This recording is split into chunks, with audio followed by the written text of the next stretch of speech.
Hi, students. Today we are in Chapter 8 in Chomps, Flea, and Gray Cat. That's me. And what do you guys remember from Chapter 7? Shout it out. Well, we found out who was making the noise under Mama's new car, and what was it? Or who was it, I should say. It was Nora the Rat, and Nora and the Rat and the Gray Cat got into a fight, but what broke them apart? And it made a big kaboom sound. It was the thunderstorm, and then once the thunderstorm broke out, or once it started, Nora and the Gray Cat split different ways, and the Gray Cat went back home, and the Gray Cat's trying to begging to be let back in the house. So that is what's currently going on in our story. So we have to read on to figure out what happens next. Chapter 8. Another loud clap of thunder echoed against the rock hill in the valley. Just as I scooted onto the front porch, Mama opened the door. I skidded between her feet, ran to the bedroom, and hid under the bed. Lightning and crashing thunder kept me there. Hard rain beat against the windows. For a while, I could hear the sharp sound of ice hitting the house. I remember the day that Chomps and I had hidden under the rock cliff. This storm lasted longer and was much louder than the last one. It was quiet when I finally pulled myself out from my hiding place. Callie was asleep on the pillow. The storm didn't seem to bother her a bit. She peered through half-opened eyes at me. Callie, didn't you hear the storm? I asked. Sure I did. Why? Callie opened her eyes and stretched out her front paws. It was so loud. Didn't it scare you? I was safe in here in the house. It was noisy, but I wasn't worried about it. When Chomps and I got caught out in the storm, it rained so much that I almost didn't get that little dog back across the creek. Limbs, leaves, and twigs were everywhere. This storm was even more scary. I was inside and it was really loud. Yeah, do you guys get scared during thunderstorms? I do sometimes. Yeah, the thunder gets really loud. The old cat closed her eyes and seemed to be asleep again. I hopped off the bed. Chomps would talk to me. In the office, the little dog was asleep near Mama's feet. Mama reached down and picked me up when I rubbed against her leg. I sank my claws into the soft robe that she wore. She cradled me in her arms and gave me a good tummy rub. What are you doing, Gray? I just purred at her. No one seemed to be very concerned about the rain. Maybe I was just being a scaredy cat. When Mama finished with me, I headed for the kitchen to see if there was anything left in the food bowl. I could hear the gentle patter of rain on the roof. By the next morning, the rain had almost quit.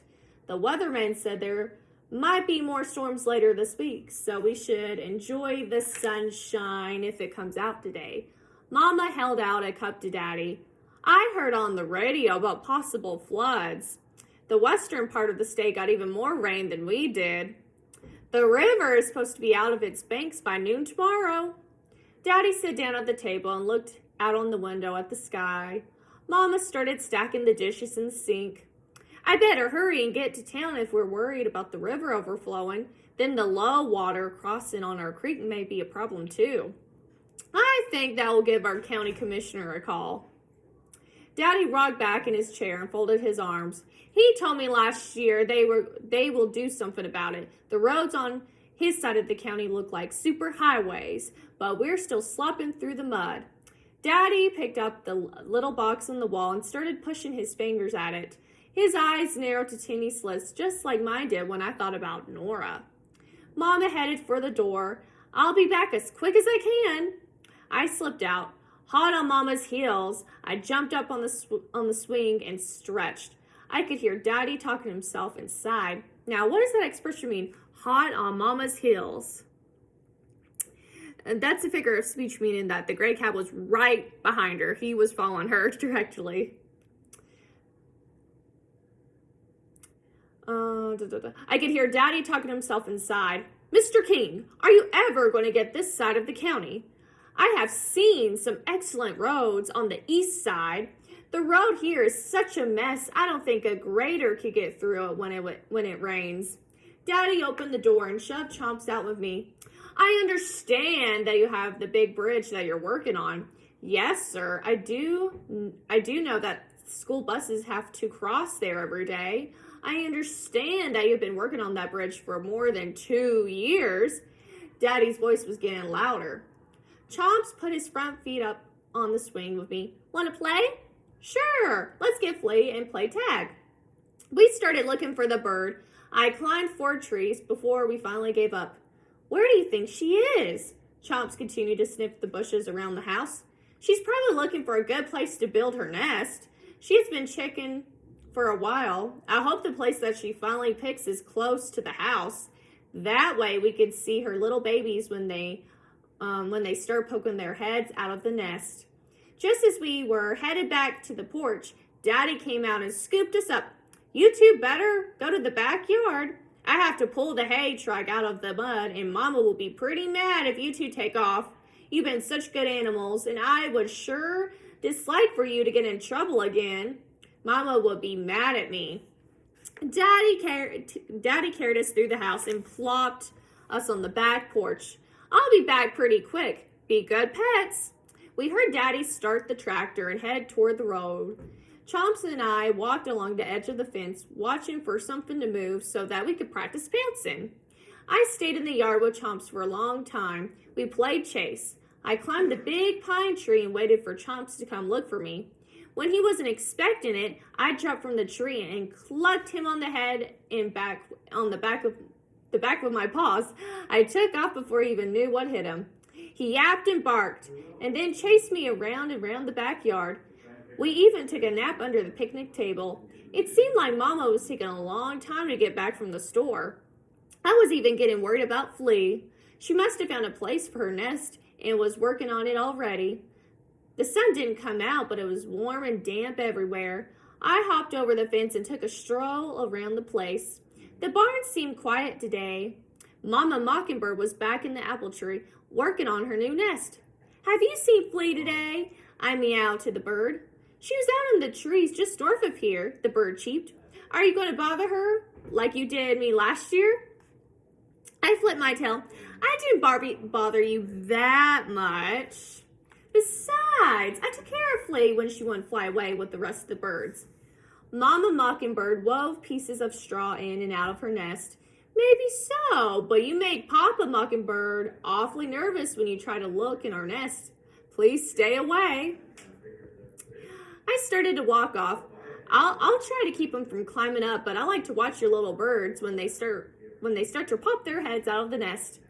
Strolling back toward the yard, I looked all around for Flea. Chomps and I would try to find her when Mama let us out later. I jumped up and grabbed the top of the gate with my front paws. I pulled myself up and balanced there for a moment. Chomps wagged his tail when he saw me. Should Mama be home by now? I didn't get any breakfast and I'm hungry. It had been a long time since Mama left. It was hard to tell how long because the sun wasn't anywhere in the sky. I looked around. Mama was taking too long. She said she would be right back. I'll go look for Flea and have her fly around. Maybe she can help us. I pulled myself back over the fence. Then I headed north of the apple tree, where Mama Mockingbird had told me Flea was building a nest. Meowing as loud as I could, I kept calling for my friend. I finally found her in a tall oak tree in the middle of the woods. Flea whistled back at me. Hey, Gray, what are you doing? Would you go look for Mama? She was just going to be gone for a little bit, and she hasn't gone back yet. Daddy took the tractor and left, so he's no help. Chomps is hungry, and he's stuck in the yard. You're a lot faster than I am. You can look and see if she's on her way back home yet. I watched as the bird continued working on her nest. This is my first nest, Gray. I have to get it just right. I'm sure Mama will be back home soon. Please, Flea. I'm worried about Mama. It wouldn't take you long. Just make a quick fly around to see if she's on the road somewhere. She's in the brand new Range Rover, so she should be okay. If she was in that old car, it could be bad. Just check along the road for a couple miles toward town. What if some bird comes along? Got tongue-tied. What if some bird comes along and gets my spot? I have been looking for this perfect place for a long time. I don't want to lose it. Other birds are coming here every day. If one of them sees what a great place this is, she might take my nesting spot. Tell you what, Flea, I'll climb up and keep your space for you. You haven't done too much to your nest yet. If I stay here, no bird will get your spot. I looked up at the fork between the two limbs where Flea had begun to gather her little pile of twigs. Okay, but you don't leave until I get back. Come on up. So the bird and Gray Cat made a deal. If the Gray Cat will guard the nest in the tree, then the bird is going to go out and search for Mama and see if she could find her. Okay. I took a run and jump, leaped to the base of the tree. Using my claws, I climbed to Flea's nest. I was careful not to touch the twigs. Flea had been working very hard, and I didn't want to mess anything up. I'll be back. You be here. Flea was cranky now that she found the spot for her nest. I'm not going anywhere. It's beautiful up here. From high in the tree, I could see Flea as she swooped toward the road that led to town. Looking back at the house, I could see the apple tree where Mama Mockingbird was working on her nest. I could see the fence around the house. I could even see Chomps. Down the hill in front of the house, I could see the rock hill where Chomps and I had hidden from the storm. To the north of the small valley where the cattle were grazing, the east side of the woods had more trees. I could see a little bit of pasture way beyond the forest, but mostly I saw limbs and branches. I was still enjoying the view when I heard Flea's shrill cry, "Gray, come quick! Mama's in trouble!" Flea swooped toward me as fast as the streak of lightning. Her eyes were big and round. The Mama's car is in the water. The door's open, but I can't see her anywhere. Hurry! Oh no! So Mama is in trouble. So their feelings were right that Mama was somewhere in trouble because she hasn't come back home yet. But I hope she turns out okay. We'll find out what happens to Mama in chapter 9. And I'll catch you guys next time. Bye.